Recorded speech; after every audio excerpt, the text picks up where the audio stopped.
Assalamualaikum warahmatullahi wabarakatuh. Alhamdulillah. Wassalatu wassalamu ala rasulillah wa ala alihi wa sahbihi wa mawalah. La haula wa la quwata illa billah.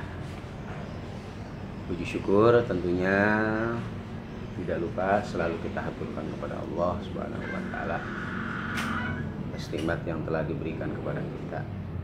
Mudah-mudahan kita selalu menjaga kenikmatan tersebut sehingga Allah Subhanahu wa taala akan memberikan yang terbaik di dalam segala aktivitas yang kita lakukan di dunia ini.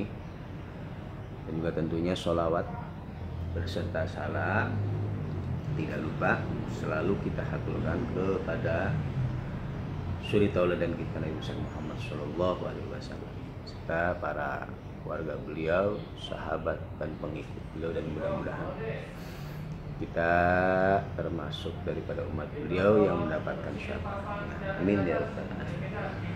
Pada kesempatan yang berbahagia ini, Al-Fakir akan sedikit mengurai, membahas tentang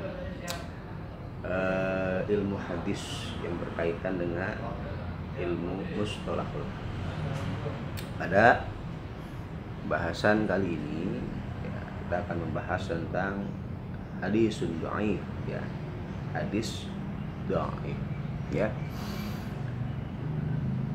ad-dhaif ini diambil dari asal kata ad-du'fu, masdar du'fu atau dha'fu bidammah atau bil fathah, dotnya ala sawa, du'fu atau dha'fu, yang merupakan didul quwah, kebalikan dari al-quwah. Al-quwah itu berarti adanya kuat. Berarti kalau tufu ad-dhaif itu artinya adalah lemah, lemah dari segala sisi.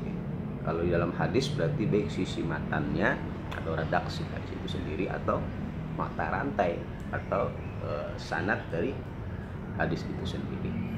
Sedangkan dhaif secara syar'i atau secara istilahi, istilah ulama wal muhaddis adalah wal hadis alladzi lam yajtami fihi sifatul qabul, yaitu hadis yang tidak terkumpul di dalam hadis tersebut sifat-sifat diterimanya. Nah, pada pembahasan hadis sahih ada sifat khusus atau yang tertentu yang harus dimiliki di dalam hadis sahih tersebut. Begitu juga di dalam hadis hasan yang hanya berbeda di dalam derajat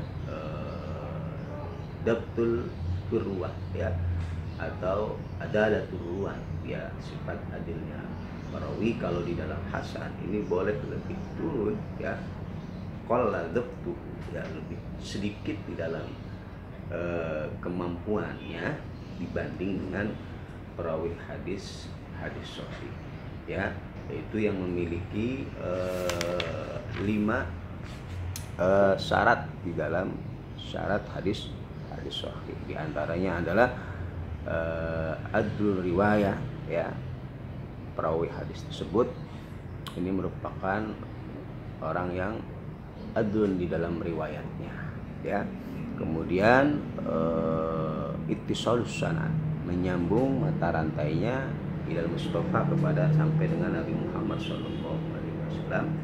Kemudian disepikan atau tidak kemasukan illah dan juga tidak kemasukan syudud. Nah, di dalam rawinya juga didaratkan harus dabtut tamah, memiliki kemampuan yang sempurna, baik di dalam intelektualnya atau di dalam karakteristiknya, memiliki karakter-karakter yang sempurna, yang jauh daripada sifat-sifat hissiyah, sifat-sifat yang tidak terpuji, sifat-sifat yang bisa menjatuhkan muru'ah atau harga diri dari perawi itu sendiri. Maka ketika hadis tersebut tidak terdapat daripada sifat-sifat diterimanya hadis, maka hadis tersebut secara otomatis termasuk dari golongan hadis dhaif. Nah, di dalam nadhaman dikatakan wa kullu ma an rutbatil husni qasur wa qadda'ihu wa huwa aqsaman kasur, yaitu setiap hadis yang qasura, yang tidak sampai kepada derajat hadis hasan, ya, maka hadis tersebut dinamakan hadis dhaif dan dia memiliki beberapa bagian, ya.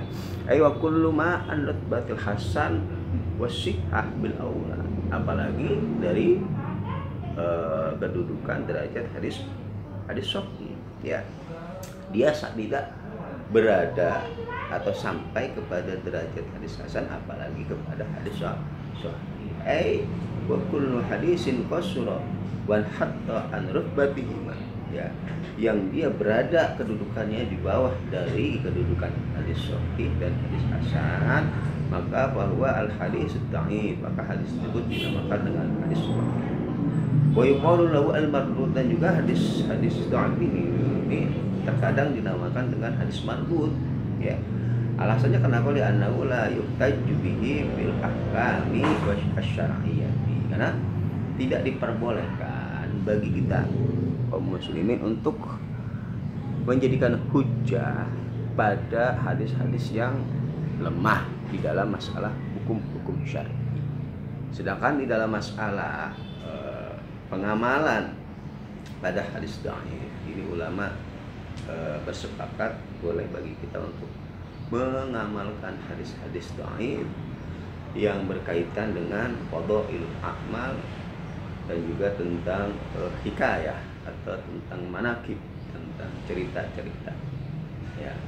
Apabila mengamalkan tentang dua hal ini masih kategori diperbolehkan, itu mengamalkan tentang keutamaan amaliyah, seperti keutamaan dari bulan-bulan Hijriyah.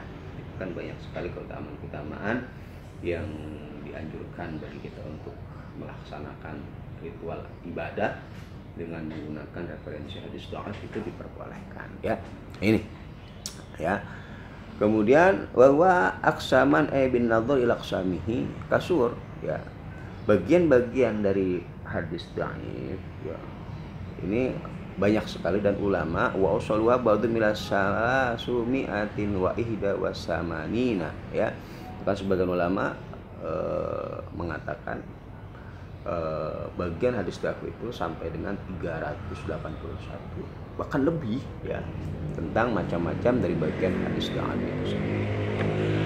Wa tatafawut darajatuhu fid du'fi bihasabi bu'dihi an syurutis sihah. Kemudian kedudukan daripada hadis dhaif ini pun berbeda-beda dengan melihat, ya, jauhnya dia dari syarat-syarat hadis sahih. Jadi kelemahan dari hadis dhaif ini pun berbeda-beda ketingkatannya. Makanya nanti ada pembahasan tentang hadis-hadis mursal, marfu, mauquf, munqati', mu'dhal, ya, munkar dan lain sebagainya.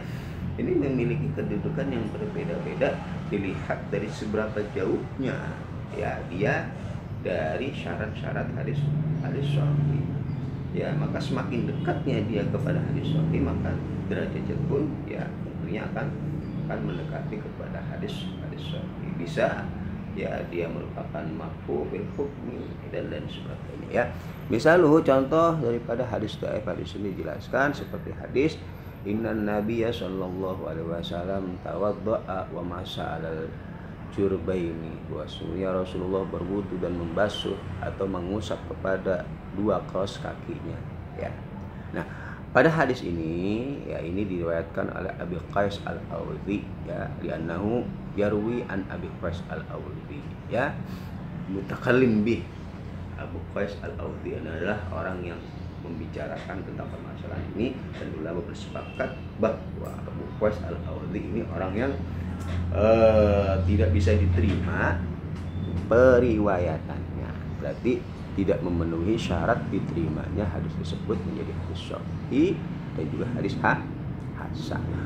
Faidatun al-murad bil hukmi 'alal hadis bis-sihah wa nahwiha innama huwa fi ma dhahara li a'immatil hadis amalan bi dhahiril isnad. Ya, perlu dipahami bahwa menghukumi atas hadis tersebut ini hadis sahih, hasan dan semisalnya ini melihat dari hal yang nampak dari para ulama-ulama muhaddis, ya, dengan mengamalkan pada dhahirul isnad, pada dhahirnya sanad itu sendiri, ya, yang nampak bagi para ulama-ulama muhaddis tentang dhahir sanad hadis itu sendiri.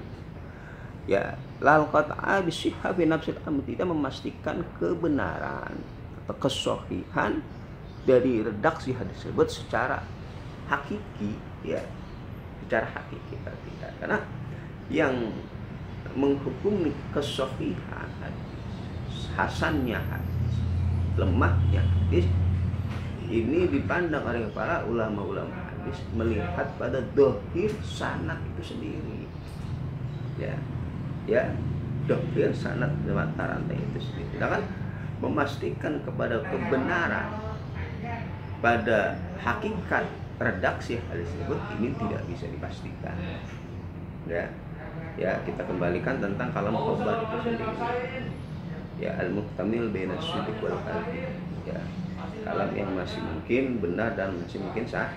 Jadi menilai kesahihan hadis tersebut atau hasan tersebut dinilai dari dhahir mata rantai itu sendiri, tidak memastikan tentang kebenaran redaksi hadis itu sendiri. Karena di dalam Al-Quran, di dalam hadis sendiri tidak mendapat jaminan dari Allah Subhanahu wa taala, berbeda dengan Al-Quran tidak mendapat jaminan penjagaan dari keabsahan dan kesahihan hadis itu sendiri. Bahkan Rasulullah tidak memerintahkan bagi kita untuk membukukan hadis-hadis riwayat Nabi Muhammad SAW, karena li zawazil khata'i wan nisyani ala thiqah, karena juga mungkin saja, ya, atau bolehnya seseorang yang thiqah, ya, yang memiliki kemampuan yang luar biasa, kecerdasan yang luar biasa, kejujuran yang luar biasa, kesolehan yang luar biasa, memiliki nisyan, sifat lalai atau sifat lupa, sifat manusiawi, maka tidaklah dipastikan secara hakikat redaksi hadis itu sendiri dikatakan sahih, ya. Kemudian dzalika fi ghairil mutawatir, dan itu berlaku pada selain hadis mutawatir. Amal mutawatir fa innahu maqtu'un sihhati, sedangkan hadis mutawatir ini sudah dipastikan kesahihannya baik dalam redaksi hadisnya maupun kesahihan mata rantai hadis itu sendiri yang berkaitan dengan hadis mutawatir, karena hadis yang diriwayatkan oleh satu golongan rawi yang dapat dipercaya, ya. Karena dalam hadis Muhammad tidak mungkin umat bersepakat di dalam sesuatu yang dilarang oleh Allah Subhanahu wa taala, ya. Apalagi mereka para perawi hadis yang memiliki kejujuran, kesalehan, kecerdasan yang begitu luar biasa. Tidak mungkin, kata Nabi Muhammad, umatku bersepakat di dalam kesesatan. Nah, ini sedikit tentang pembahasan hadis dhaif. Mudah-mudahan bisa bermanfaat bagi pemula, ya, bagi kita yang ingin memahami sedikit tentang masalah ilmu hadis. Assalamualaikum warahmatullahi wabarakatuh.